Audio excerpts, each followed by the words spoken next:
Bom dia, moçada! Tudo bem com vocês? Aqui quem vos fala é o professor Eugênio Bastos, canal Geogênio, a serviço dos alunos que gostam de estudar e passar em concursos. Moçada, vamos fortalecer o canal, se inscrevam no canal, dê aquele like, compartilhe o vídeo e ajude o professor Eugênio Bastos a democratizar o ensino da geografia. Moçada, no nosso encontro de hoje, irei falar um pouquinho sobre a geopolítica da Rússia, tema de suma importância para a prova da SpaceX e também para alguns concursos de vestibulares. Espero que vocês gostem do nosso encontro. Havendo qualquer dúvida, deixe a sua pergunta na parte dos comentários, que eu terei o máximo prazer de respondê-la. Então vamos lá ao nosso encontro. Moçada, para iniciar a nossa aula, eu mostro aqui o mapa em amarelo da Federação Russa, que é o maior país em extensão territorial do mundo, medindo mais de 17 milhões de quilômetros quadrados. Para que vocês tenham uma ideia, a Rússia é cerca de 2 vezes maior do que o território brasileiro. Então, em vermelho, eu destaco aqui os países que faziam parte da antiga União Soviética, que deixou de existir no início da década de 1990. Por que eu estou mostrando esse mapa em destaque, na cor amarela mostrando a Rússia e na cor vermelha mostrando as demais 14 repúblicas que compunham a União Soviética? Para que vocês tenham ideia da geopolítica da Rússia em relação aos países que faziam parte da extinta União Soviética, para que vocês possam também entender o contexto dessa geopolítica da Rússia, que inclusive já foi responsável por algumas intervenções militares em algumas das ex-repúblicas que faziam parte da União Soviética. E para entender melhor esse contexto, é preciso eu mostrar esse mapa aqui, onde eu destaco o percentual de russos vivendo em países que faziam parte da União Soviética. Então, por exemplo, aqui no Cazaquistão, 23,7% da população local é de origem russa. O Quirguistão, 12,5%. O Tadjiquistão, 1,1%, percentual baixo. Uzbequistão, 5,5%. Turcomenistão, 4%. Azerbaijão, 1,3%. Armênia, não há constatação em percentual. Geórgia, 1,5%. Ucrânia, 17,3%. Belarus, 8,3%. Moldávia, 5,8%. Lituânia, 5,8%.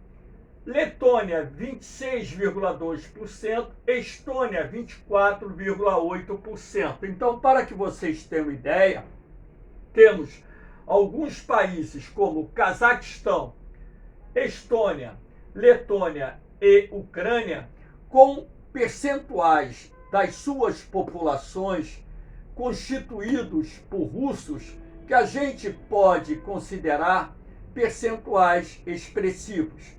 Então, por que eu estou mostrando isso?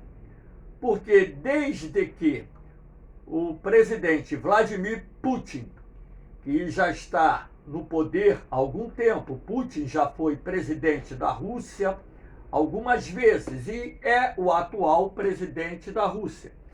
Em toda vez que ele esteve sob o comando da Rússia, ele reiterou o desejo da Rússia defender os russos em qualquer país que se encontrassem, ou seja, em qualquer país que pertencia à União Soviética, protegendo as minorias russas nesses países e também apoiando os movimentos separatistas em determinados territórios onde a presença do elemento russo nesses países é maior.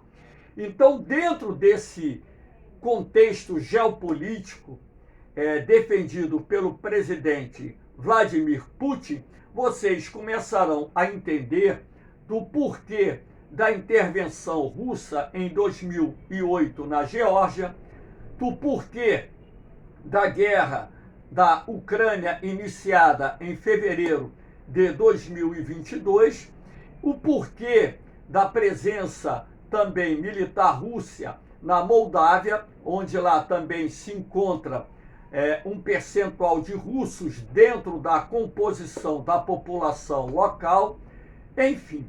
E vão entender até mesmo o porquê da guerra da Chechênia, uma das repúblicas que compõem, na atualidade, a Federação Russa. E também nós vamos falar no transcurso dessa aula sobre a geopolítica russa dentro do plano internacional, não se restringindo unicamente à questão dos russos que vivem nas ex-repúblicas que compunham a União Soviética e também dos interesses políticos, econômicos, militares que a Rússia tem em relação às ex-repúblicas que formavam a antiga União das Repúblicas Socialistas Soviéticas. Então, aqui nós temos, por exemplo, esse mapinha mostrando a composição geopolítica que existia na época da Guerra Fria. Então, aqui você tem tracejado em vermelho e preto os limites do Pacto de Varsóvia, que era uma aliança militar criada pela antiga União Soviética na década de 1950 para contrapor o poder bélico da Organização do Tratado do Atlântico Norte, uma aliança militar que surgiu em 1949.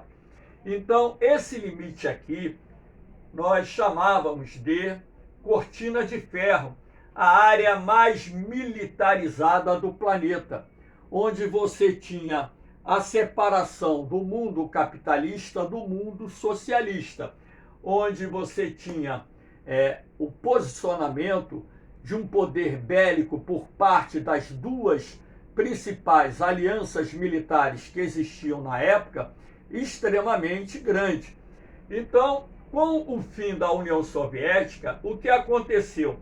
Vários países que faziam parte da antiga União Soviética aderiram à OTAN, a Organização do Tratado do Atlântico Norte. Então, os limites da OTAN se expandiram em direção à fronteira russa. Agora, mais recentemente, com o anúncio, que não está aqui destacado, porque o processo de ingresso ainda está em curso, da Finlândia, que é um país localizado aqui, e da Suécia, que está localizado aqui, como futuros membros da OTAN. Ou seja, mais uma vez, as fronteiras que separam a Rússia da OTAN passam por um processo de expansão que, segundo o pensamento geopolítico estratégico do governo da Rússia,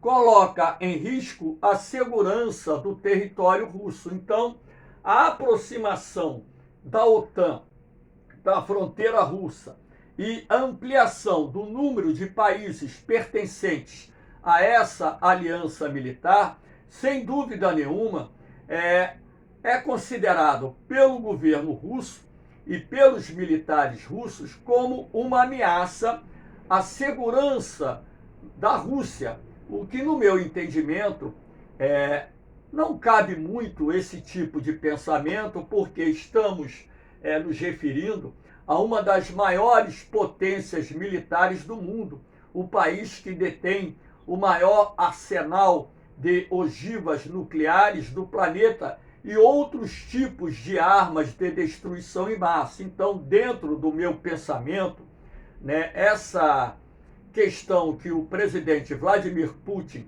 coloca juntamente com o alto comando militar da Rússia, de que a aproximação da OTAN da fronteira russa coloca em risco a segurança do Estado russo, é um artifício que eu considero mais ou menos um factoide, porque a gente sabe que não caberia uma guerra envolvendo a OTAN e a Rússia, porque ambos os lados acabariam utilizando armas de destruição em massa e, sendo assim, não teríamos vencedores num conflito envolvendo as duas maiores potências militares do planeta, os Estados Unidos e a Rússia, e os demais membros da OTAN, dentre os quais nós temos também algumas potências nucleares declaradas, como, por exemplo, a Inglaterra e a França.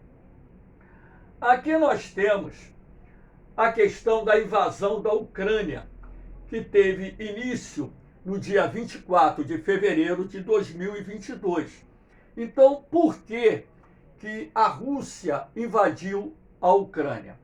De acordo com o presidente Vladimir Putin, esse processo que a Ucrânia ou o governo ucraniano estava desenvolvendo de aproximação da OTAN, inclusive com a possibilidade desse país vir fazer parte dessa aliança militar, constituiria uma ameaça à segurança da Rússia. Esse foi um dos argumentos utilizados pelo presidente Vladimir Putin para iniciar essa guerra contra a Ucrânia, que já se estende por 5 meses e até agora está longe de um desfecho final.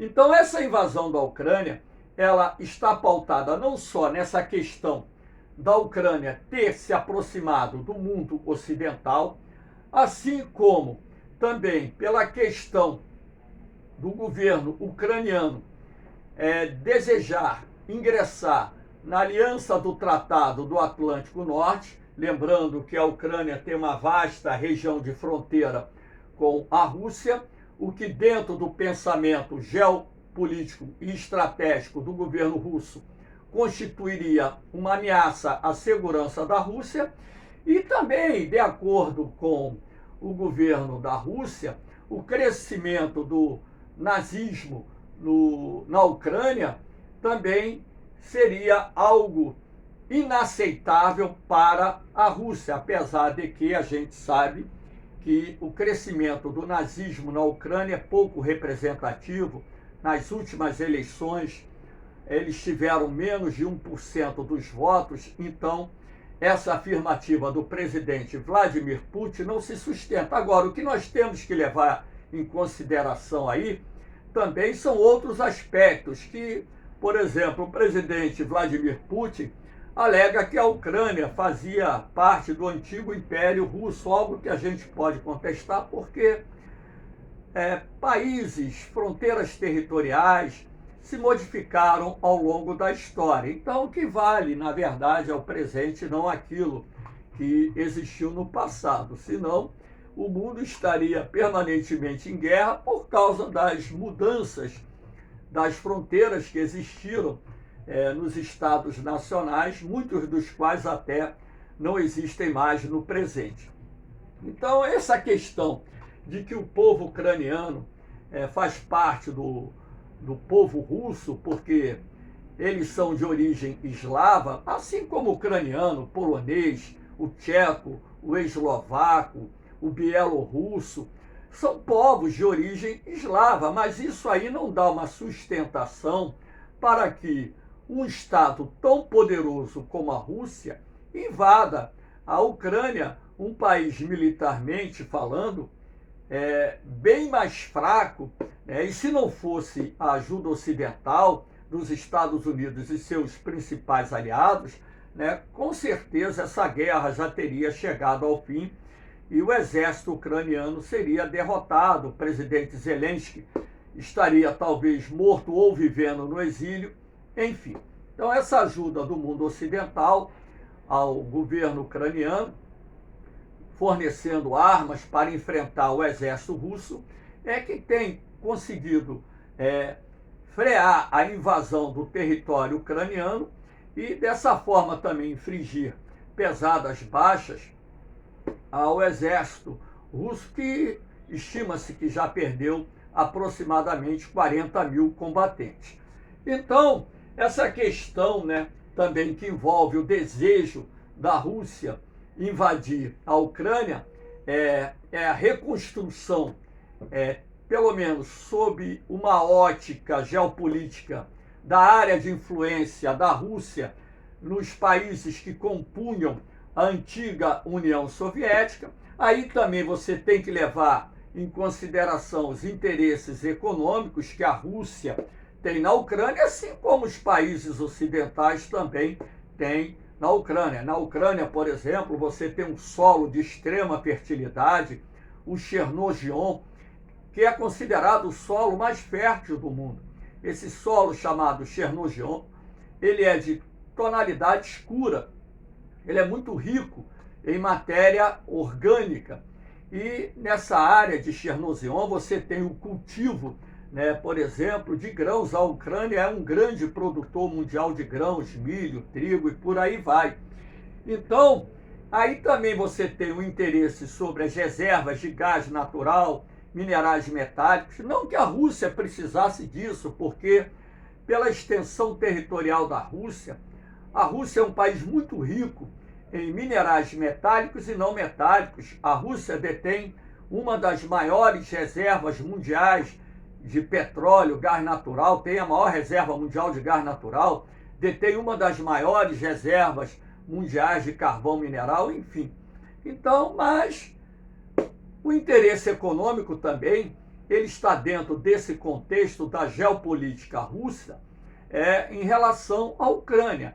Tirar o governo pró-ocidental do Zelensky e colocar ali um governo pró-russo, mantendo a Ucrânia na área de influência política, econômica e militar da Rússia, assim como também ocorre com outros países ali da região, inclusive alguns dos quais que possuem acordos econômicos e militares com a Rússia, mantendo esses países que faziam parte da União Soviética na esfera de influência geopolítica da Rússia.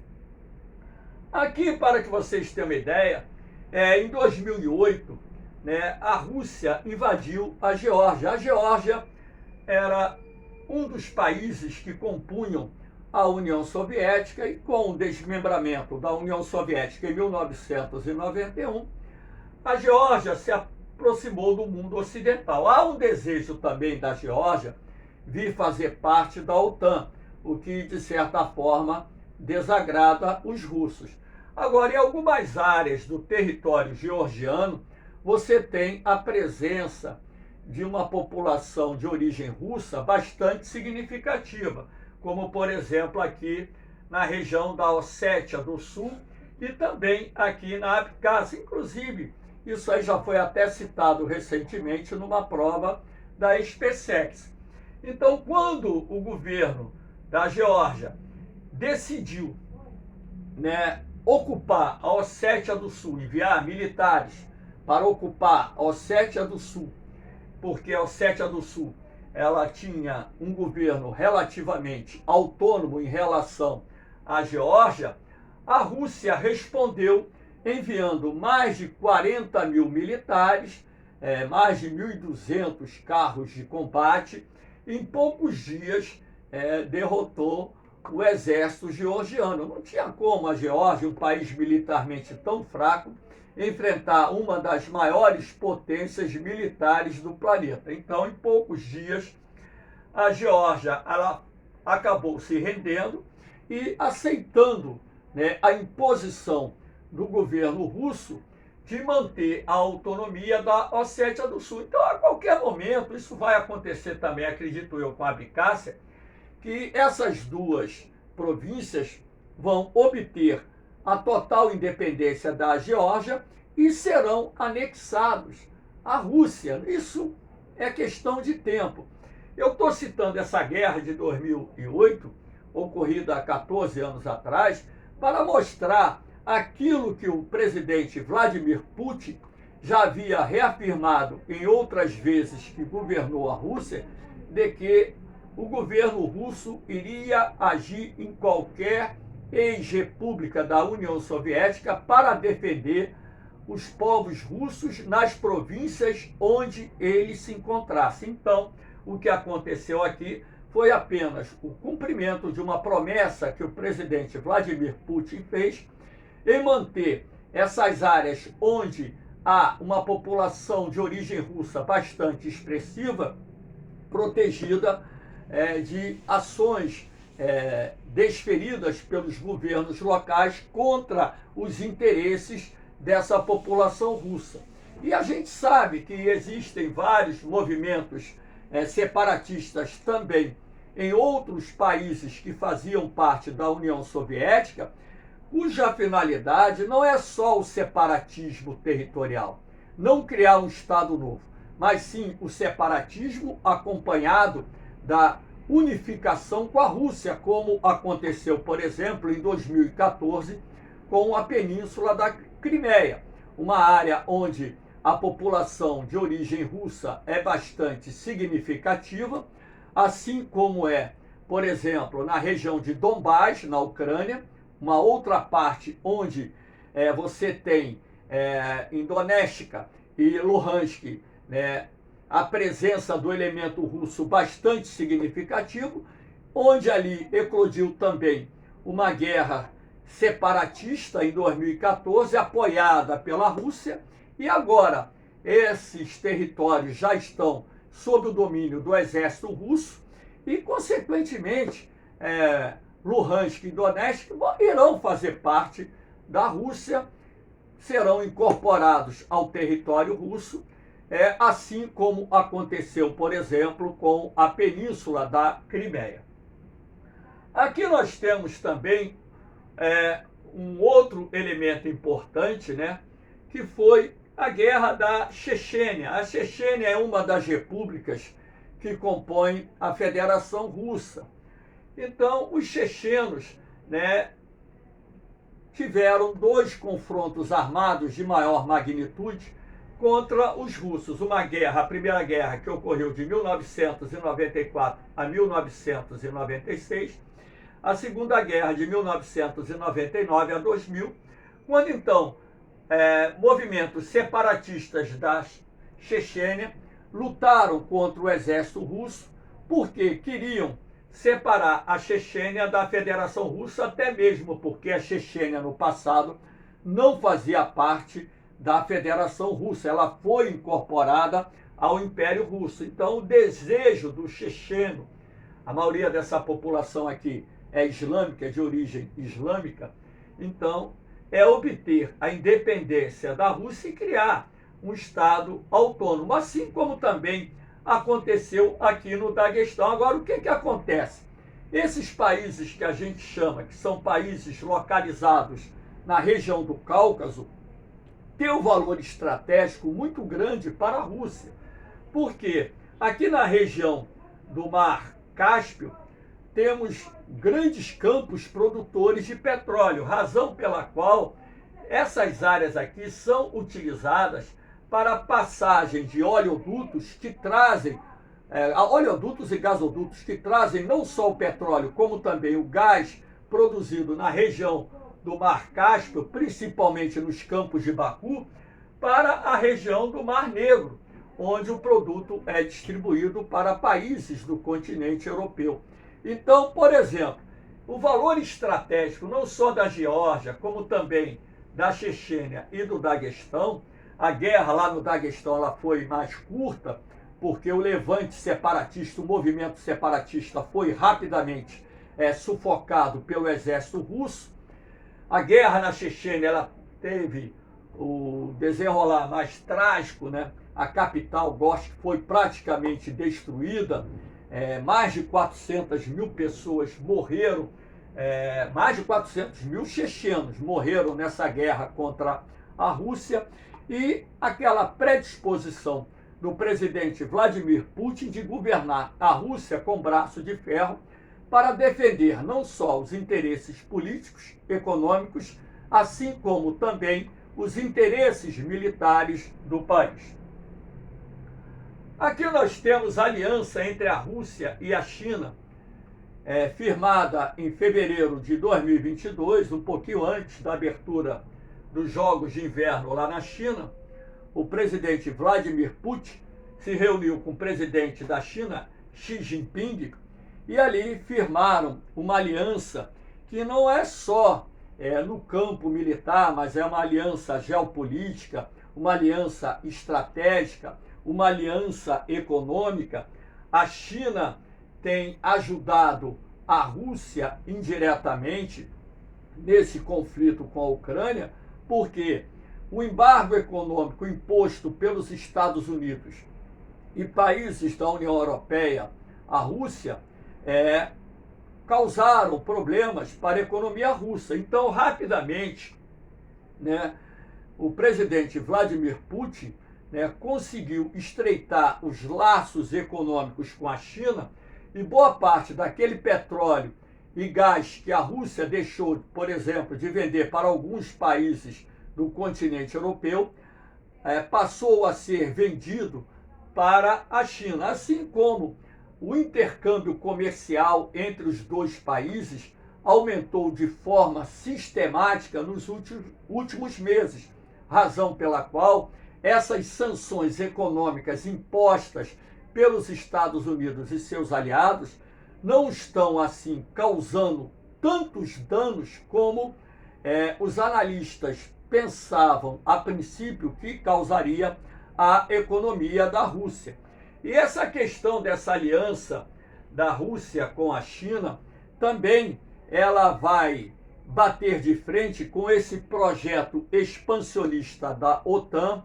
Eles assinaram um documento em que criticam essa questão geopolítica da OTAN de expansão, mantendo viva aquela bipolaridade da época da Guerra Fria e buscando anunciar ao mundo o surgimento de uma nova ordem mundial em que as grandes potências ocidentais lideradas pelos Estados Unidos já não têm mais aquela influência que tinham no passado, e com o surgimento dessa nova ordem mundial, eles pretendem criar um mundo mais justo, mais solidário, né, entre os países em desenvolvimento, de forma a reduzir a influência ocidental das grandes potências. Então, essa aliança, ela parte dentro da ótica da visão geopolítica, estratégica, militar, econômica, de cooperação entre os países, como forma de criar uma nova ordem mundial e, sendo assim, enfraquecer os grandes polos de poder da ordem mundial atual, Estados Unidos, União Europeia e Japão, criando uma alternativa, sobretudo para os países em desenvolvimento, dentro da ótica de criar uma geopolítica internacional mais justa para todos os países, como forma de reduzir as profundas disparidades sociais, econômicas e tecnológicas existentes no mundo. Aqui nós temos também as relações entre a Rússia e a Índia, assim como a China não condenou a invasão da Rússia, a invasão da Ucrânia por parte do exército russo, a Índia também não condenou, ela se absteve, né, não criticou, não ficou contra. Por quê? A Rússia também é um importante parceiro da Índia, é um dos países que formam o BRICS. Então você tem a Rússia, a Índia, por exemplo, a China, três grandes economias dentro do BRICS, e o Brasil e a África do Sul, e agora sinalizando, né, a possibilidade de expansão do BRICS, É isso que nós teremos agora daqui para frente, o ingresso de novos países nesse grupo constituído por economias emergentes. A Rússia é tradicionalmente um importante fornecedor de armas para a Índia. Lembrando que na época da Guerra Fria, né, a Índia ela vivia daquele grupo, era um dos líderes, se não o principal líder do grupo dos países não alinhados, ou seja, não eram aliados às potências ocidentais, capitaneadas pelos Estados Unidos, e muito menos alinhados à antiga União Soviética.